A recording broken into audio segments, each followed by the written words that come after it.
Box ಆಫೀಸ್ನಲ್ಲಿ ಸೋಲು, OTTಲಿ ಗೆಲುವು.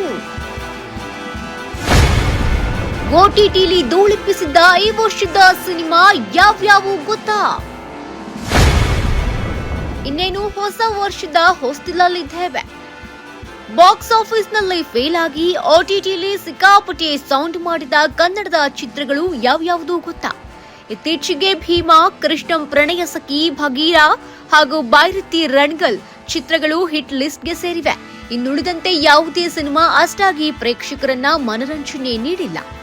ಹೌದು, ಬಾಕ್ಸ್ ಆಫೀಸ್ನಲ್ಲಿ ಮುಗ್ಗರಿಸಿದ ಕೆಲವು ಚಿತ್ರಗಳು ಈ ವರ್ಷ OTTಯಲ್ಲಿ ಸಿಕ್ಕಾಪಟ್ಟೆ ಸೌಂಡ್ ಮಾಡಿದೆ. ಕನ್ನಡದ ಸಿನಿಮಾಗಳನ್ನ ಕೊಂಡುಕೊಳ್ಳಲು OTT ಸಂಸ್ಥೆಗಳು ಯಾವಾಗಲೂ ಕೂಡ ಮೀನಾಮೇಷ ಎಣಿಸ್ತಲೇ ಇರುತ್ತೆ. ದೊಡ್ಡ ಚಿತ್ರಗಳನ್ನ ಖರೀದಿಸ್ತೀವಿ, ಆಗೊಮ್ಮೆ ಈಗೊಮ್ಮೆ ಸಣ್ಣ ಚಿತ್ರಗಳನ್ನ ಕೊಂಡ್ಕೊಳ್ತೀವಿ ಎಂದು ಹೇಳಿದ್ರು. ಅದು ಕೂಡ ಪೇ ಫಾರ್ ವ್ಯೂ ಲೆಕ್ಕದಲ್ಲಿ ರೈಟ್ಸ್ ಪಡೆಯುತ್ತಿವೆ. ಅದಕ್ಕೂ ಒಂದಷ್ಟು ರೆಗ್ಯುಲೇಷನ್ ರೂಲ್ಸ್ ಇದ್ದೇ ಇದೆ. ಅಂದಹಾಗೆ ಈ ವರ್ಷ ಒಂದಷ್ಟು ಕನ್ನಡ ಚಿತ್ರಗಳಿಗೆ ಚಿತ್ರಮಂದಿರಗಳಲ್ಲಿ ಒಳ್ಳೆ ರೆಸ್ಪಾನ್ಸ್ ಸಿಗಲೇ ಇಲ್ಲ.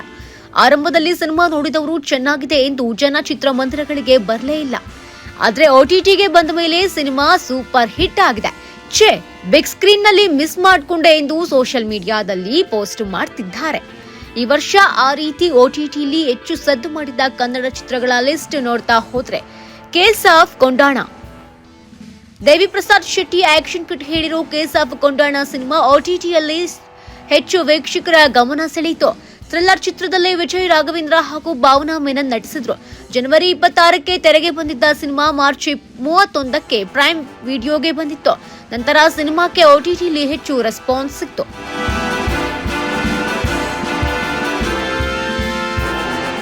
ಶಾಕಾಹಾರಿ ಈ ವರ್ಷದ ದೊಡ್ಡ OTT ಹಿಟ್ ಸಿನಿಮಾ ಅಂದ್ರೆ ತಪ್ಪಾಗಲ್ಲ. ಯಾಕಂದ್ರೆ ಲೀಡ್ ನಲ್ಲಿ ರಂಗಾಯಣ ರಘು ನಟಿಸಿದ್ರು. ಈ ಮರ್ಡರ್ ಮಿಸ್ಟರಿ ಚಿತ್ರಕ್ಕೆ ಸಂದೀಪ್ ಸುಂಕತ್ ನಿರ್ದೇಶನ ಮಾಡಿದ್ರು. ಫೆಬ್ರವರಿ 16ಕ್ಕೆ ತೆರೆಗೆ ಬಂದಿದ್ದ ಸಿನಿಮಾ ಪ್ರೇಕ್ಷಕರ ಅಬ್ಬರ ಎದುರಿಸಿತ್ತು. ಇತ್ತೀಚೆಗೆ ತೆಲುಗು, ತಮಿಳಿಗೆ ಡಬ್ ಆಗಿ ಪ್ರೈಮ್ ವಿಡಿಯೋದಲ್ಲಿ ರಿಲೀಸ್ ಆಗಿ ಮಿಂಚ್ತಾ ಇದೆ.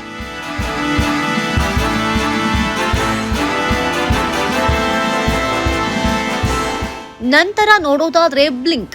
ಕನ್ನಡ ಸಿನಿರಂಗದ ಮತ್ತೊಂದು ವಿಭಿನ್ನ ಪ್ರಯತ್ನ ಅಂತ ಹೇಳಿದ್ರೆ ನಂಬಲೇಬೇಕು. ಬ್ಲಿಂಕ್ ಶ್ರೀನಿಧಿ ಬೆಂಗಳೂರು ನಿರ್ದೇಶನದಲ್ಲಿ ಮೂಡಿ ಬಂದಿರುವ science fiction and time traveller ಚಿತ್ರದಲ್ಲಿ ದೀಕ್ಷಿತ್ ಶೆಟ್ಟಿ ನಟಿಸಿದ್ರು. OTTಯಲ್ಲಿ ಸಿನಿಮಾ ನೋಡಿದ ಮಂದಿ ಮೆಚ್ಚಿ ಕೊಂಡಾಡಿದ್ರು. ಕೆಲವರು ನಿರ್ದೇಶಕರಿಗೆ ಸಿನಿಮಾ ಟಿಕೆಟ್ ಹಣವನ್ನು ಕೂಡ ಕಳುಹಿಸಿದ್ರು.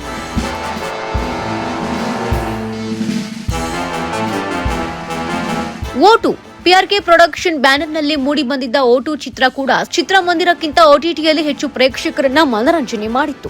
ಈ ಮೆಡಿಕಲ್ ಥ್ರಿಲ್ಲರ್ ಚಿತ್ರದಲ್ಲಿ ಆಶಿಕಾ ರಂಗನಾಥ್ ಮುಖ್ಯ ಭೂಮಿಕೆಯಲ್ಲಿ ನಟಿಸಿದ್ರು. ಈ ಚಿತ್ರ ಕೂಡ ಬಾಕ್ಸ್ ಆಫೀಸ್ನಲ್ಲಿ ದೊಡ್ಡದಾಗಿ ಸದ್ದು ಮಾಡಿರಲಿಲ್ಲ.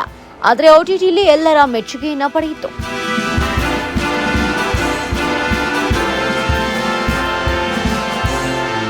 ಇಬ್ಬನಿ ತಬ್ಬಿದ ಇಳೆಯಲ್ಲಿ ರಕ್ಷಿ ಶೆಟ್ಟಿ ನಿರ್ಮಾಣದ ಇಬ್ಬನಿ ತಬ್ಬಿದ ಇಳೆಯಲ್ಲಿ ಸಿನಿಮಾ ಸೆಪ್ಟೆಂಬರ್ 5ಕ್ಕೆ ತೆರೆಗಪ್ಪಳಿಸಿತ್ತು.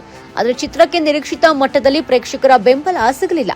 ಬಳಿಕ ಸಿನಿಮಾ OTTಗೆ ಬಂದು ವೀಕ್ಷಕರನ್ನ ರಂಜಿಸಿತ್ತು. ಅಯ್ಯೋ, ಈ ಸಿನಿಮಾವನ್ನ ನಾವು ಚಿತ್ರಮಂದಿರದಲ್ಲೇ ನೋಡಬೇಕಿತ್ತು ಎಂದು ಕೆಲವರು ಬೇಜಾರಾದ್ರು.